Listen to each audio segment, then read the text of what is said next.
وزير ku-xigeenka wasaaradda waxbarashada iyo tacliinta sare ee Soomaaliland Mudane Cali Xaamud Jibriil oo socdaal howleed maanta ku yimid Boorama ayaa kulan waxa uu wasaaradda waxbarashada kula yeeshay maamulka wasaaradda waxbarashada ee gobolka Nowdal oo ay weheliyaan maamulayaasha dugsiyada sare ee ku yaala Boorama wuxuuna wasiir ku-xigeenka wasaaradda waxbarashada iyo tacliinta sare ee Soomaaliland Mudane Cali Xaamud Jibriil kulankan kula hadlay maamulayaasha dugsiyada sare ee Boorama iyo guddoonka waxbarashada ee gobolka Nowdal kula dardaarmay tayeenta waxbarashada gobolkan waxa dhacday saad ku warqabtaan ba scholarship-adii hore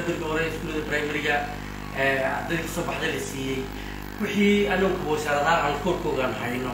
ayaanu siinaa wixii iskuul private ka soo baxay shahaadadu anagu shaqo kulli meel ay ka soo qaateen ma caddayn karno marka taasay keentay laba waxa kaloo yimday iskuulada ka soo baxday alluur oo kale hadda arday ka soo baxday baa jirta oo iskuulka Turkiga hargeysa galay لكن شهادة مساعدة ما عطيك الرنب ما أنت وحي كذا بسكول كبرافكا شهادة مساعدة حبر الشدة أنا لقل إن أنا نوع شغال أنا كل هاي ولا عطيت ولا كيسة ولا سكولرشيب ولا عطيك كره ولا واحد كسته إن أنا شغال كل مساعدة أنت يا عيسو وبمسؤول كتاي كاشلو ونقيت وحبر الشدة حق اللي صاروا إنه معلم كسيدي تشوفوا إنه إيرانية ما تكسبوا كيا كدمان محاكا كدمان سكول الكاركود الدنيا حنان توضع طيب حكاية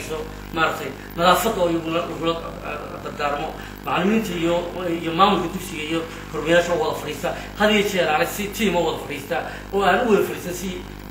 دعوة هذا دعوة اللي أنا قلته تيضا حمارستا أو ما كربيالي معلكي مش تعوية أنا هذه الشيء اللي سكرت صغير وحكاية إنه تيضا أصبع له تاسمح وحكوا روح بدل يسي وناسم وحنو ذا قبيناي وعروتي أنا مستقبل ضلق ودنبا إن عرور ما تعرف عن وضان sidoo kale guddoonka waxbarashada ee gobolka Nowdal iyo maamulayaasha dugsiyada sare ee Boorama ku yaala qaarkood oo kulankan ka hadlay ayaa waxay wasiirku ugu sheekeeyeen xaaladda waxbarasho ee gobolkan iyo sidii loo tayeyn lahaa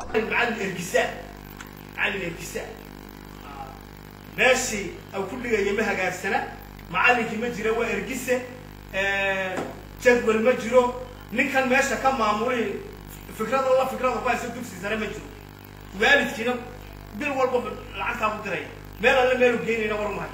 بركة وحيابها إنه أبو دري وحويان لجوية عين كاسة وحبرشوا قبل فلو حيويان أنا وحويان سي فوجين أيام وقت طبعاً